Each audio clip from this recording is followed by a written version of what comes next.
My name is Arn Kislenko. I'm a historian. My specialty is the 20th century, but I've come here to Jerusalem because I want to find out what life was like in the first century. Look at this, a job that's still here after 2,000 years. Money changer. In this famous scene from the Gospels, Jesus sees the money changers in the temple. He overturns their tables and drives them out of the temple. Everybody's always been interested in the commotion Jesus caused. But I want to know what all these people were doing at the temple that day, and what they all did for a living. What were their jobs like? And what drove the economy?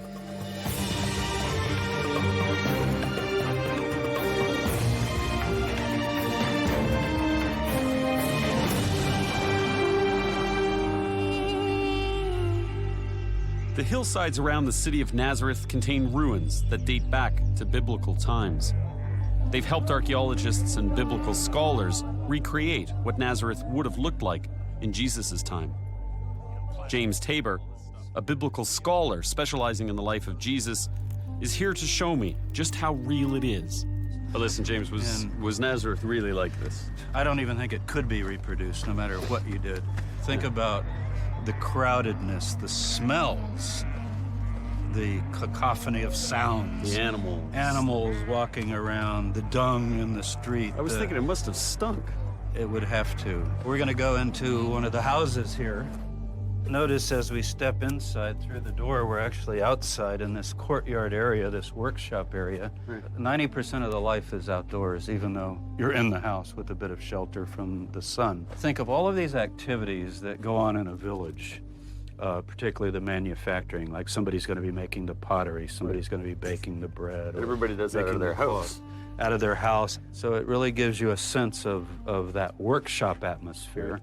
And here's an example of the weaving. After shearing the sheep and washing the wool, the weaver does what's called carding the wool, opening it up and separating the fibers so they can work them on the loom. That's been cleaned and worked on. How long does it take you to clean the wool? Like 3 months. 3 or 4 months. And Can I try that? Yes. All right. Yeah. So I'm holding it like Yes. that?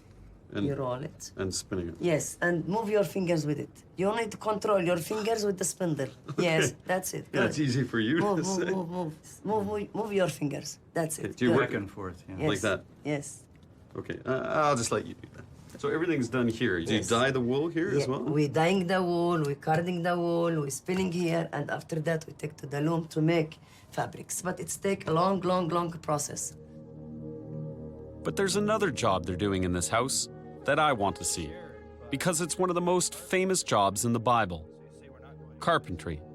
Discover the past with exclusive history documentaries from History Hit and uncover the secrets of some of the most famous people and events in history. Delve into the history of the ancients with History Hit's exclusive offering of documentaries. Explore with us the enchanting Temple of Karnak, or take a deep dive into the fascinating prehistory of Scotland. We also aim to bring you the stories and legends that shaped our world through our award-winning podcast network. Sign up now for a free trial, and Odyssey fans get 50% off their first 3 months. Just be sure to use the code Odyssey at checkout.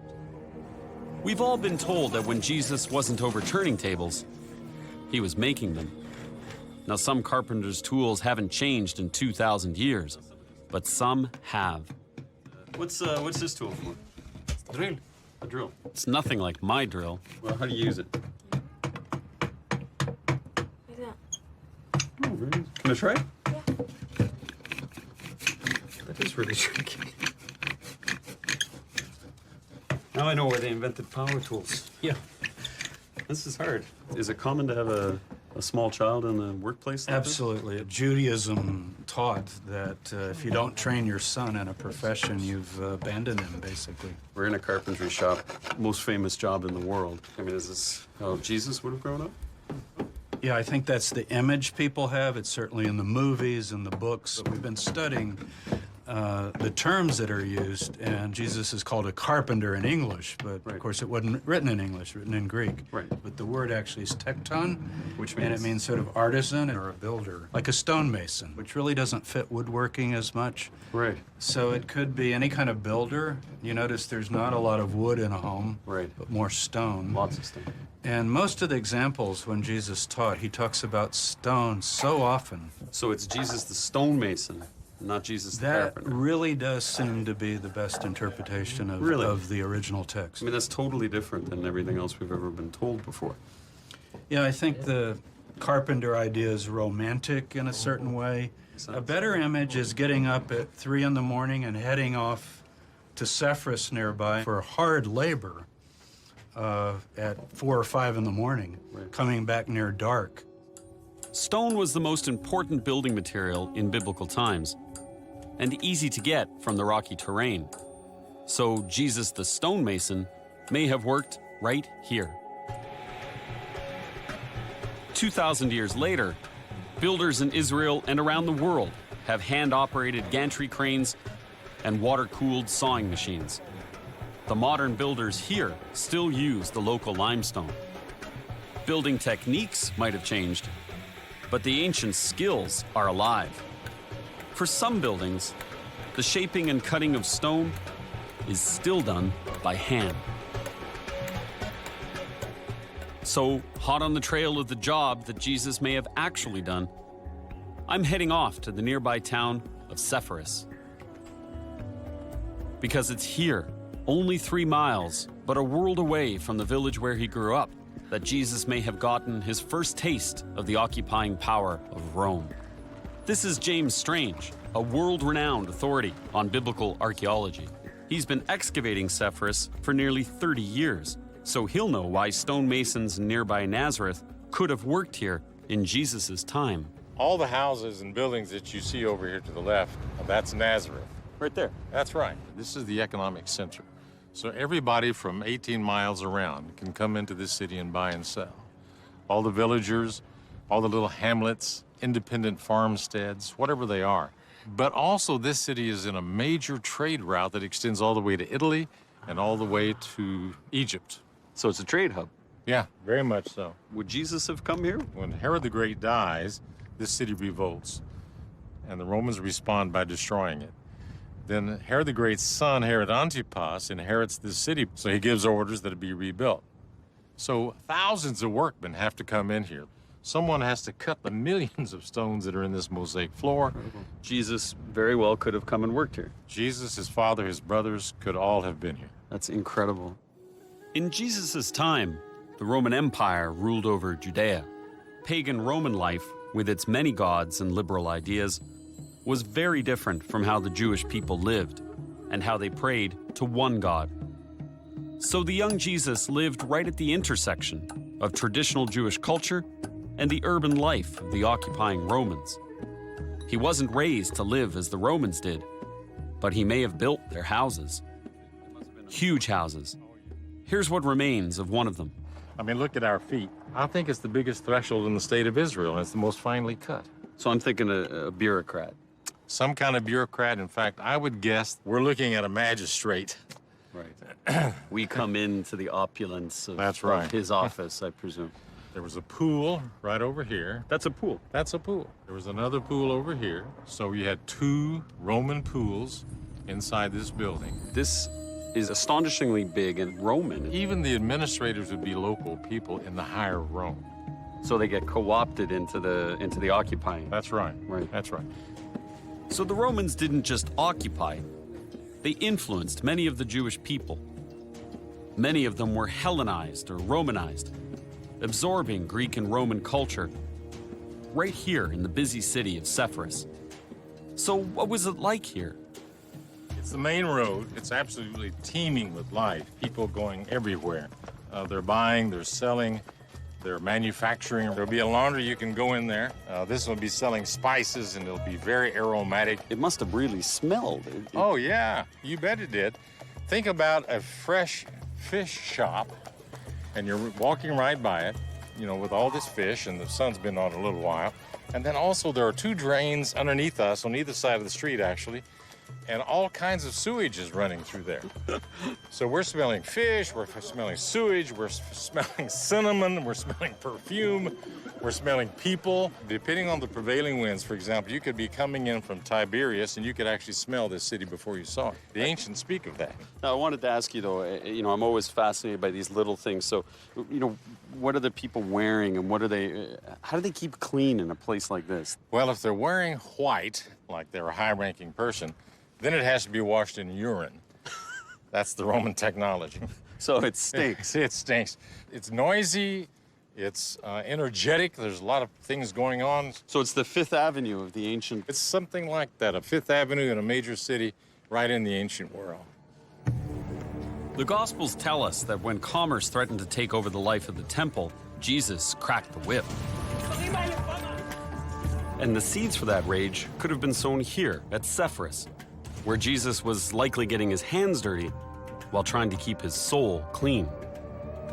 Jesus' job leads him to where the work is, and his ideas and philosophy begin to develop with huge consequences.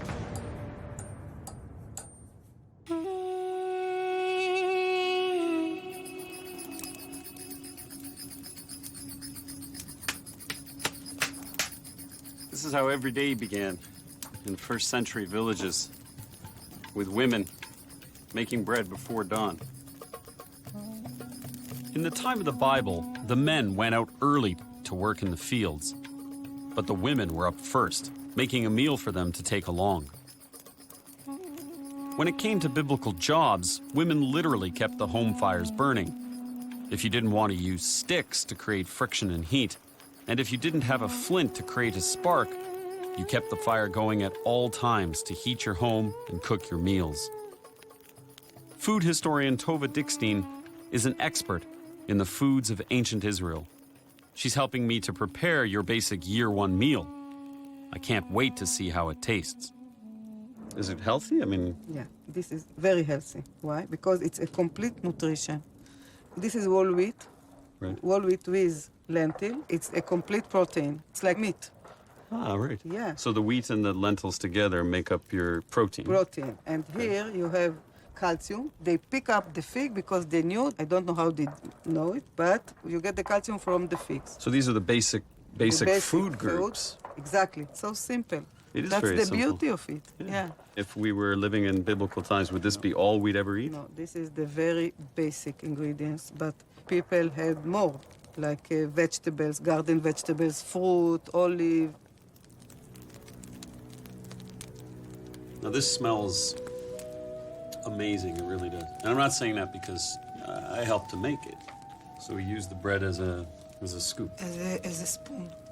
We would have had bread every meal in biblical times, right? Yeah, bread was the staple food. Every meal. There were poor people that this was the main dish. Bread was between 50 and 70% of the meal. Really? Yeah, 70%. Of every meal? Almost every meal. Which is probably why the Gospel of Matthew contains a phrase that many of us know. Give us this day our daily bread. Tova, this is far better than I thought it would be. This is absolutely delicious. This diet provided all the nutrition you would need for a hard day of work in the fields. Many of the jobs here were connected to the land. On the day the Gospels tell us Jesus overturned the money changers' table, some of the people in the temple were likely farmers. They would have come here to bring their first crops as an offering of thanks. With your life dependent on your crops and animals, you figure everyone would try and get along. But the Bible tells us that Adam and Eve had two sons. Cain was a farmer, and Abel was a shepherd. And we know how that turned out. Ronit Meoz is an expert in ancient Israeli studies, and she can tell us what agricultural jobs around here were like. A farmer, of course, would look at the shepherd as something very, very low.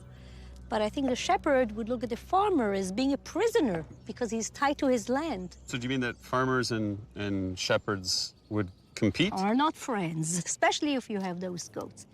Beyond their use as food, in biblical times, goats were also used for temple sacrifices. These money changers that Jesus will confront are converting foreign currency. And one of the reasons pilgrims needed the local currency is so that they could buy animals to sacrifice in the temple. But before they meet their fate as lunch or sacrifice, goats have their own ideas. If she wants to eat from a tree, she will climb or as much as she can, and she will take the leaves. She will also take out the roots, something that the sheep cannot do. So for a farmer, she's a destroyer. Maybe that's why the farmer Cain and the shepherd Abel didn't get along. Abel's livestock really got Cain's goat. And the sheep were useful not just for food, but for making clothes. But first, you had to catch them. Would you like to lead this flock? Would you like to do that? Sure, let's give it a try. Okay. I can do that. Oi! Let's go. I think you forgot one.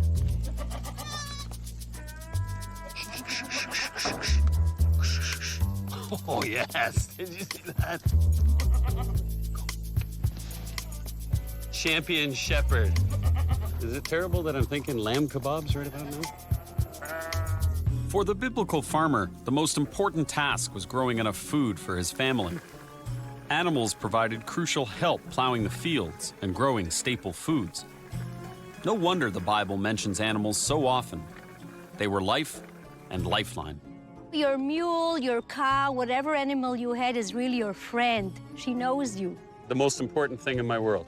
She is. Yeah. Yes. Because Yes. everything depends on her. Yes. But in the Bible, isn't there a reference to plowing a straight line? Jesus says to his followers, if you follow me, do it like you are plowing in a field. Just go straight after me. Don't look right, don't look to the left. Yeah. And that's Okay. not easily done. All right? Yeah. Now the left one. Yikes. Yeah. I think she's more interested in eating than in plowing. Start going. You know, it's a lot easier to say that than to do that. I know. Dia. Dia. Wrong dia. Wrong. Dia. Very good. Dia. That's it. Yeah. Yeah. Look, I'm doing it. From morning to night, I'd be out here Morning to plowing. night, you'd be plowing now. It's really a lot of work. I'm sweating now. But you know that God said to Adam that with the sweat of your brow, you will get bread out of the land. Yeah. There we go. That's a girl. Biblical farmers developed a terracing system still in use here. They cut large shelves out of the hillside to prevent the soil from washing away. Here they grew barley and wheat and anxiously hoped they'd chosen the right amount of seeds to eat and to sow. So that's the actual barley. Just the seedlings, yeah. It's very important that they get settled now on the ground and that they grow and they get roots. So what's the worst thing that could happen as a farmer in biblical times? No rain, the worst. Nothing grows? This is going to be bread. So if there is no bread, there is no life here. From the time of the Bible right up to today, for the Jewish people, unless you've broken bread, you haven't had a meal. And in the Holy Temple, beyond the courtyard where the sacrifices were held, was the sanctuary, and the only food allowed in there was bread. But to grow the grains needed for your bread, you needed water. Being a biblical farmer meant looking to the skies and praying there would be enough rain. One of the toughest jobs was hauling water, and guess who did that? Actually, you're now doing a typical woman's job, you know? This is a woman's work. Very hard work. Of course, very important, one of the hardest will be given either to the women or to slaves. We're university professors trying to... By the way, you know that it was a very hard job, but this is also a place of encounters. Women found their spouses. Really? Yes, the most important encounters happened by a well or a cistern. So this is like All the important marriages. This is the first century hangout. This is the internet. Yes. First century Facebook. Of course, that's a matchmaking place here. At the well, chance encounters led to many important biblical marriages. Moses and Sepphoris, Jacob and Rachel, Isaac and Rebekah. Now, this place is not as well suited to matchmaking, but it's just as important for collecting water. Ancient engineers designed this wooden treadmill connected to a ring of clay pots called a sakia. Now, how it works is that you walk or run on this part of the wheel, and if you're doing it right, the wheel spins, and those jugs up on top scoop up water from this pond and then drop them into that sluice at the top. And then the sluice runs into a trough behind me where people would pick up the water for farming and drinking and so on. But you got to keep going on this because the momentum really drops off quickly. So these are the jobs that would have surrounded Jesus when he was growing up. But many of his followers, the disciples, held a different profession, one we haven't seen so far. I want to find out why so many of them were in this profession, and I want to try and do this job.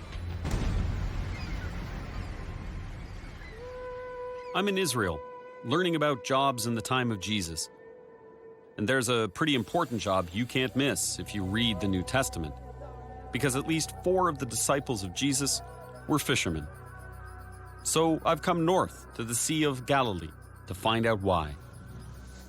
This is Chaim Weitzman, a second-generation fisherman who grew up right here on the shores of the Galilee. We're going to fish where the disciples fished and maybe find out the connection between this job and Jesus' earliest followers. Chaim, we got to get a cover for your boat, a little roof going.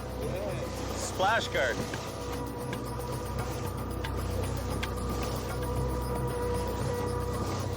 That's a hat. I love that.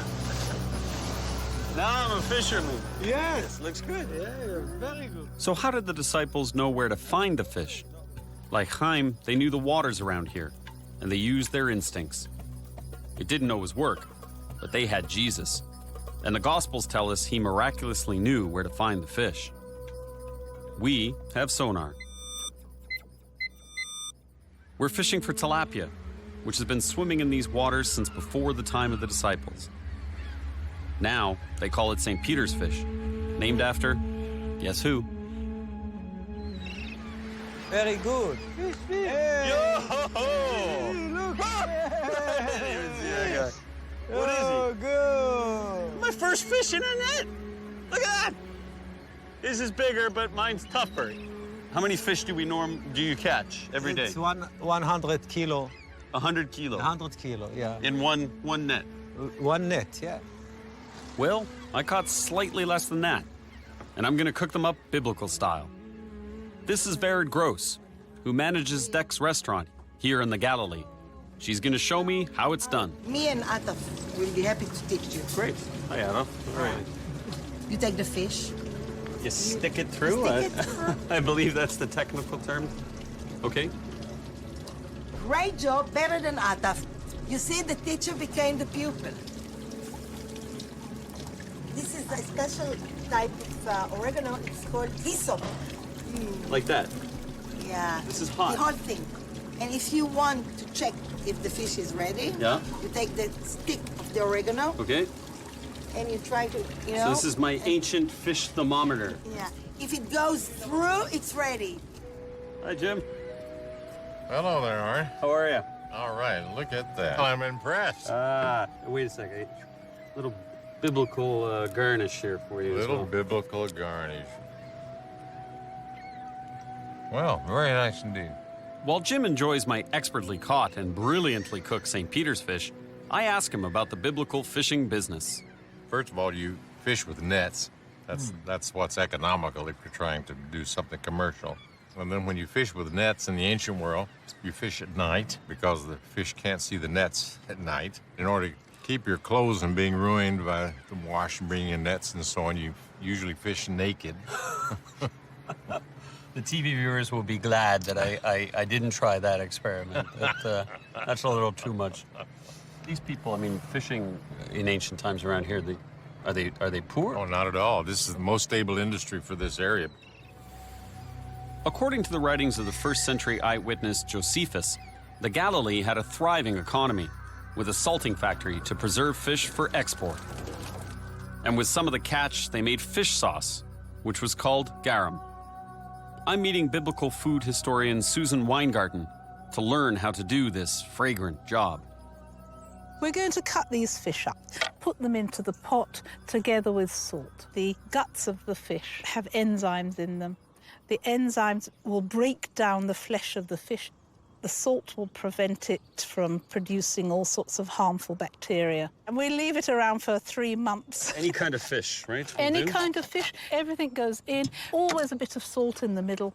Now, what was garum used for? The top quality garum was used as a condiment, as a flavouring, as rather you'd use soy sauce nowadays. The lower quality ones was the sort of thing that you dip your bread into, perhaps. Right. And at the bottom there's a sludge, which they used to eat. The sludge would contain the bones, which don't get digested by the enzymes. And it's these bones that we find archaeologically, and we can identify that this was a place where they made garum. Whose job would this have been, other than mine? Other than yours, right. They would be made in factories. We've found the remains of garum factories all around the Mediterranean. So this would have been a commodity. A commodity that was traded widely over the Mediterranean. King Herod imported garum from Spain. Spanish garum was the best. They've even found garum in Masada. Would this have been considered to be a good job as a garum maker, or?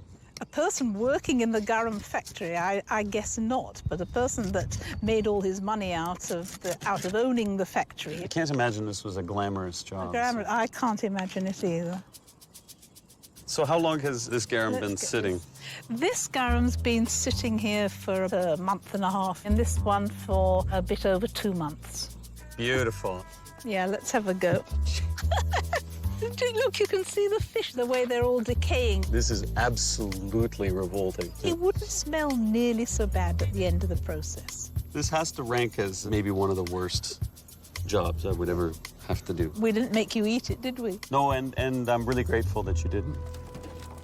So there were lots of fish in the Sea of Galilee, which could be sold, salted, and made into fish sauce for export. This was a good business. And in the nearby fishing village of Bethsaida, where many of the disciples came from, there's more evidence of how profitable a job fishing could be. Bethsaida is right on a major international trade route, the Via Maris. You've heard of the road to Damascus? Well, it starts down in Egypt and goes right through here. This is the site of Bethsaida. It's a major city in Jesus' lifetime. The image in my head of poor fishermen gets dispelled in Bethsaida, where archaeologists have discovered evidence of a middle-class lifestyle. How do you know these were houses of the fishermen? Well, because weights for fishing nets have been found here. They have actually found the bones of fish here. This is the courtyard of the house of the fishermen. And this is the wine cellar. It's a wine cellar. And this is what we need to find out if they're wealthy or not. Because all the houses look the same on the outside. It's what's on the inside that tells us their level of wealth. They found tall jars of the type that are used for wine. If they're collecting wine and going to a lot of trouble to corbel this over and to make a cool place, then they're trying to preserve a collection of wine. Pretty wine. Yeah. You could store quite a lot down here. Yeah. So you don't express your wealth by decorating the house on the outside. You accumulate things on the inside that indicate your wealth. What would this tell you about the life of fishermen around here? Well, it tells us that they can accumulate a lot of capital, that they're really rather well off. The disciples, they weren't poor? They're fishermen. They might be fishermen contractors. You know, they might have a lot of boats out there, and they might be doing very well. And they were better off than other tradespeople, basically. Yes. Mm-hmm. Some of them lived here. Yeah, some of them actually lived here, came from Bethsaida. Peter and Andrew, particularly. Right in this neck of the woods, as it were. Yeah, we could be looking at their houses and not knowing it.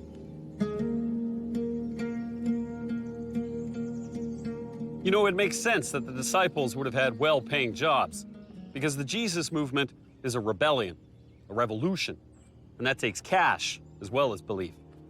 We're seeing a transition between the Old Testament and the New, and jobs are one of the key differences. In the South, the farmers and shepherds of the Bible are at the mercy of the rain and the seasons. But in the North, the New Testament stories are all about fishing, a year-round and stable business. All right, we've seen the nice guys in the nature. Who isn't happy to meet a farmer or a fisherman? They provide food. But there were guys who did another kind of job in Jesus' time, and everyone hated them. No one was happy to see them show up. And yet, it's a job that one of Jesus' own disciples did.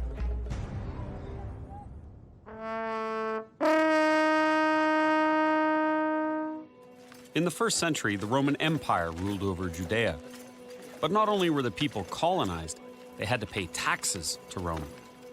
And what did the Romans do with all the money? Some of it went in to build places like this.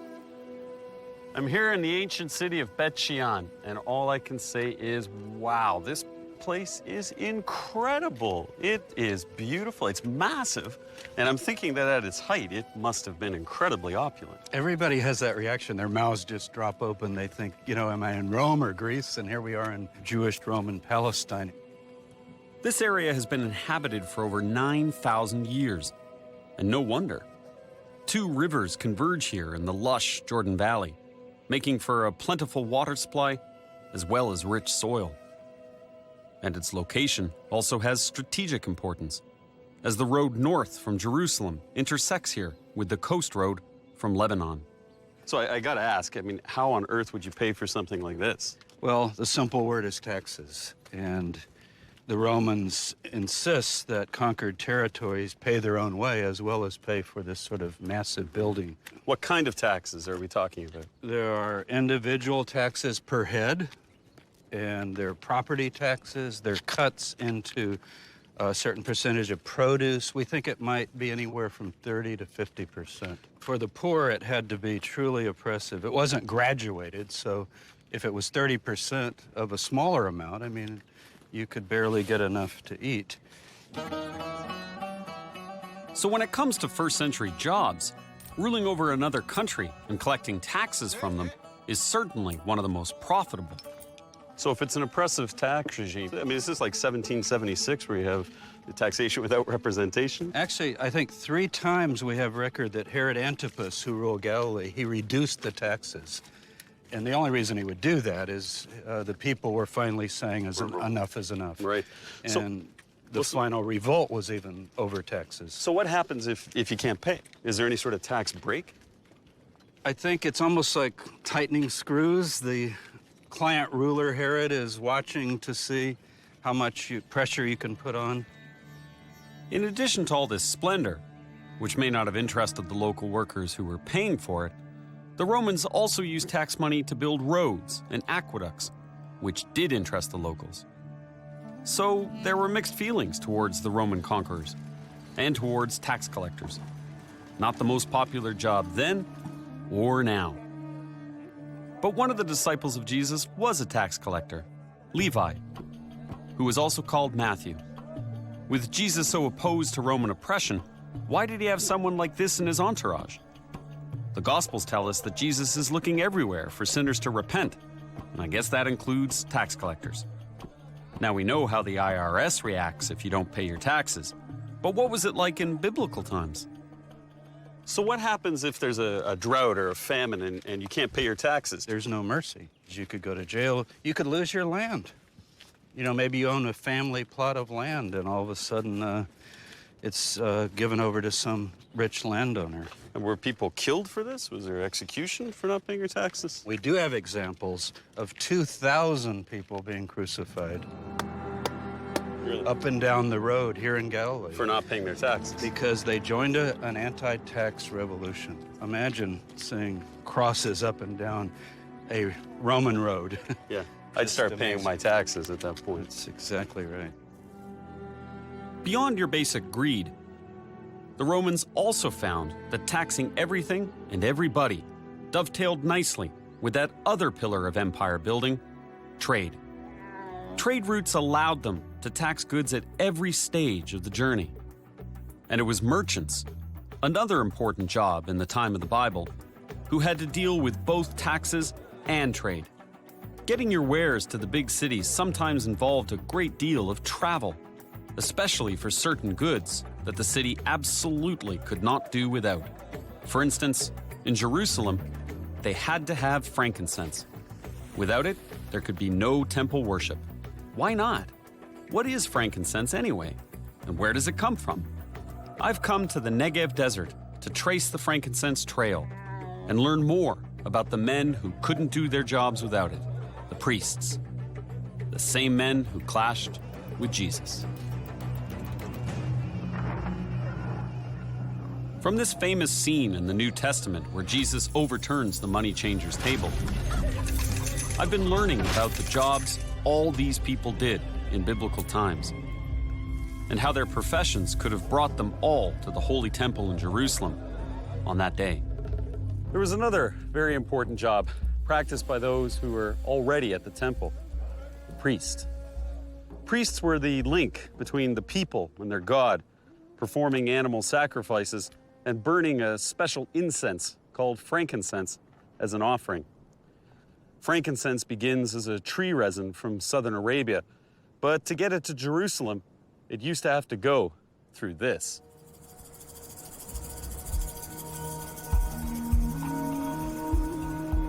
I'm in the Negev desert, taking the same route the merchants and camel drivers took. And I'm here to meet Yunus Aburabeya and his herd of camels. Salam alaikum. This is my camel. Okay. What's his name? Shailat. Shailat. Okay. Shailat. The job of camel driver hasn't changed much in 2,000 years. The most important thing is to look after your animal, because we're a long way from anything.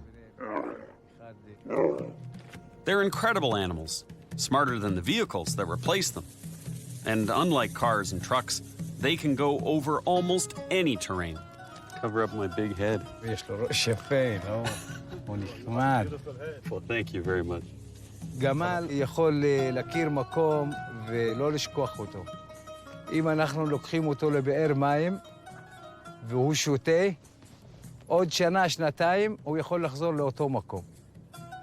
יש לו זיכרון, חבל על הזמן. Bedouins always feed their guests. And if we were ancient merchants, we would certainly need to be fortified for the journey, taking frankincense through the desert to Jerusalem. That is delicious. Now I'm ready for my first camel ride. עולה? כן. Okay. Oh, I'm on a camel. That's great. And now what do I do? How do I, I should have read the manual before I bought the camel. כן. There's no instructions for this. Right. Whoa! That's the big camel. Whoa! That is something else. This is the only way to haul cargo in the desert. These guys are the 18-wheelers of the Middle East. Out here, I can imagine that in the first century, there would have been hundreds of camels and caravans stretched out across the horizon, hauling goods from thousands of miles away towards Jerusalem. And there were jobs along the way, too. Since camels shed, their owners made money from their hair, which was used to make clothing. Remember spinning the yarn back in Nazareth?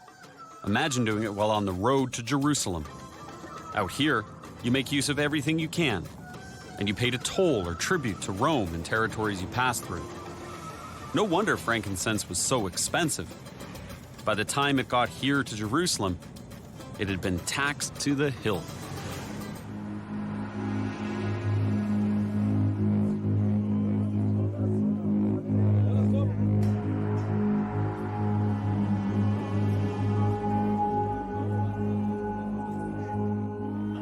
I'm in the souk, or marketplace here in Old Jerusalem.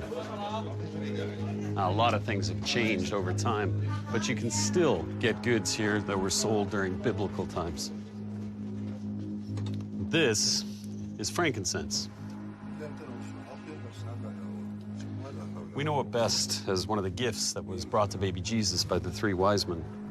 How much is this? This is 100 gram, 12 shekels. 12 shekels for one? For one, yeah. For one? Yes. Can I smell that? Yeah, sure. Sakram. It's very beautiful frankincense. That's beautiful, yeah.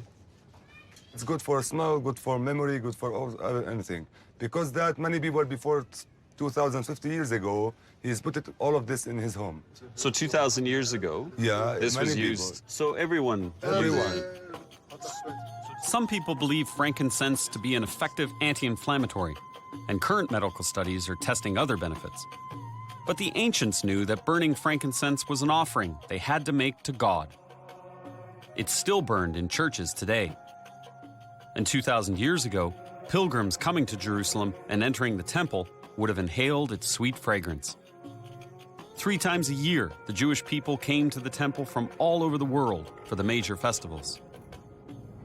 I'm in Old Jerusalem, and this is the Western Wall. It's the only above-ground structure that's left of the temple that the Romans destroyed. The Temple Mount is the holiest place in Judaism, and the Western Wall is its only physical remnant. Just up here on Temple Mount, the very first temple was built about 1,000 years before Jesus was born. People come here 365 days a year, 24 hours a day to pray in this square.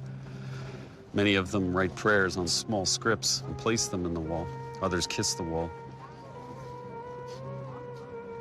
The pilgrims brought animal sacrifices to the temple, but they didn't bring a goat or a dove with them halfway around the world.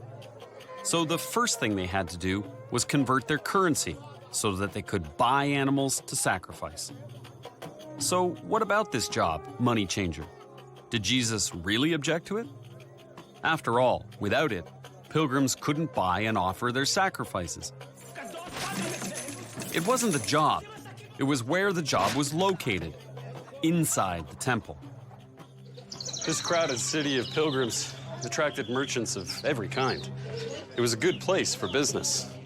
But Jesus didn't want the temple turned into a business, and some say the priests were allowing it to happen. I want to find out more about this job, which was unlike any other, and answered to a boss unlike any other.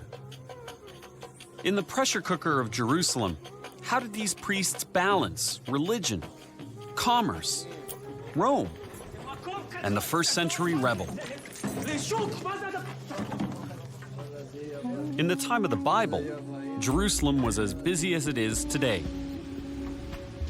3 times a year, pilgrims came from all around to offer sacrifices in the temple that used to be beyond this wall.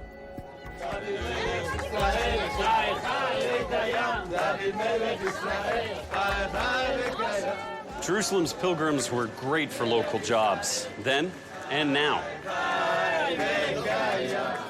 There were food vendors, there were hostel owners, and there were merchants of every kind.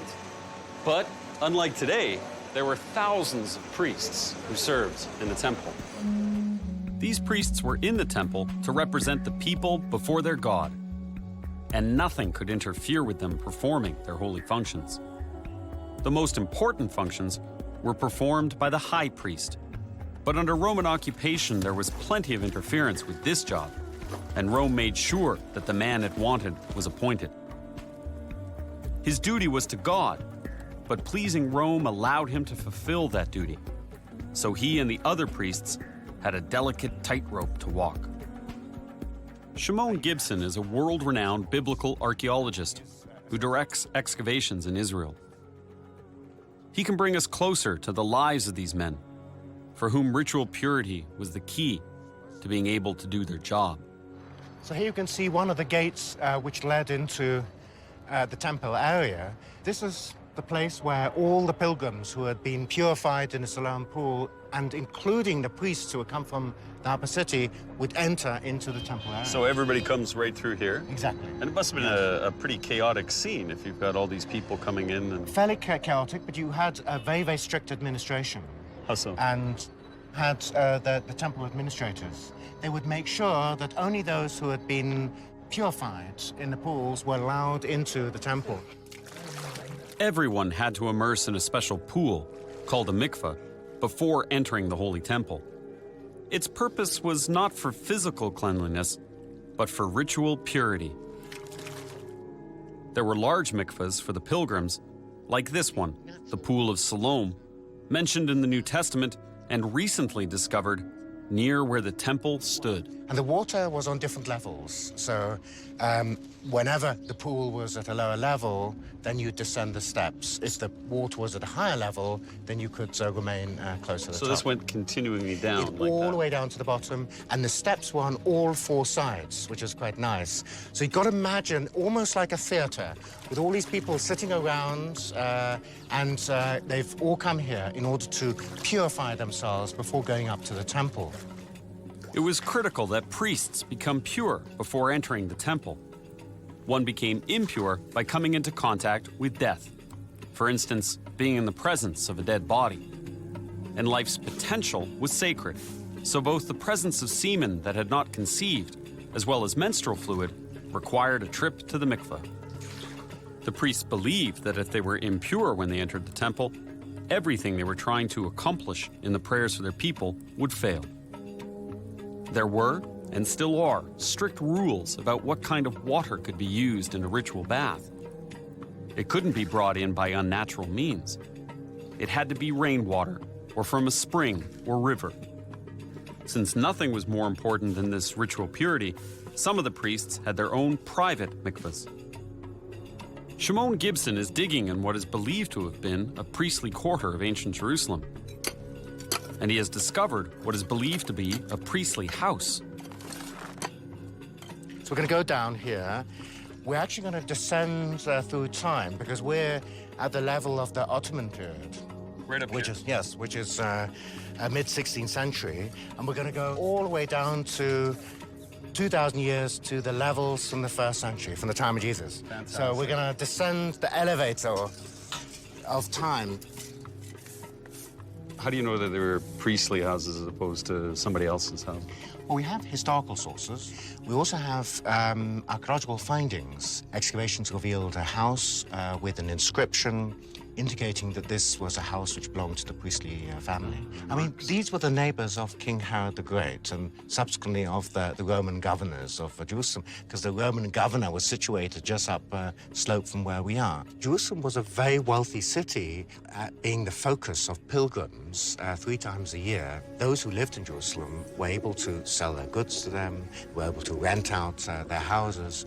So you don't have a lower class in Jerusalem, you have the middle class, those who are better off and those who are less better off, and the aristocracy and the priesthood. People always sort of think of Jesus coming to Jerusalem and then moving in and around, in between the houses of the poor. But there were no poor people in Jerusalem at the time. Well, that's fascinating. Yeah, I never thought that. So there's a lot of animal bones here, and you can see them sort of scattered around. Here you can see a rib bone. Ah, look. There's a coin. You see that green? It's corroded. That's green. why it's got that green sort of skin to it. That's really cool. Yeah. And what's nice is it's caught between these 2 stones, so it'll give us some information about when this wall was constructed. Take it out. You were actually trusting me. Well, since you're here at the site, you've got to dig it out. The one thing you don't do is rub the surface because it's corroded, and so it can actually peel away almost like an onion. And with it, you can take the image, which is on the coin itself, on the metal. This is the loose change. Just like you find loose change all over the place, modern loose change, you know. Same in antiquity. I have to give it up. Yes, you have to. It's not a souvenir. From the moment of discovery, it belongs to the state of Israel. I knew that. I knew that. That's the law. So there we go.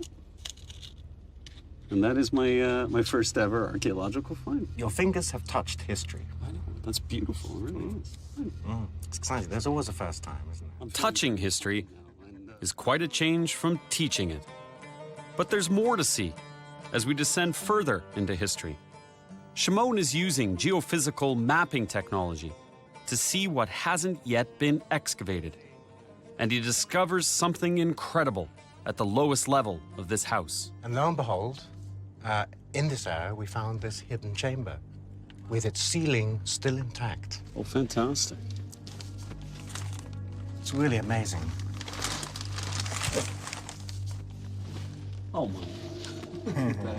You're in the cellar of the priestly house, and it's here that you have this mikveh, which is this ritual pool.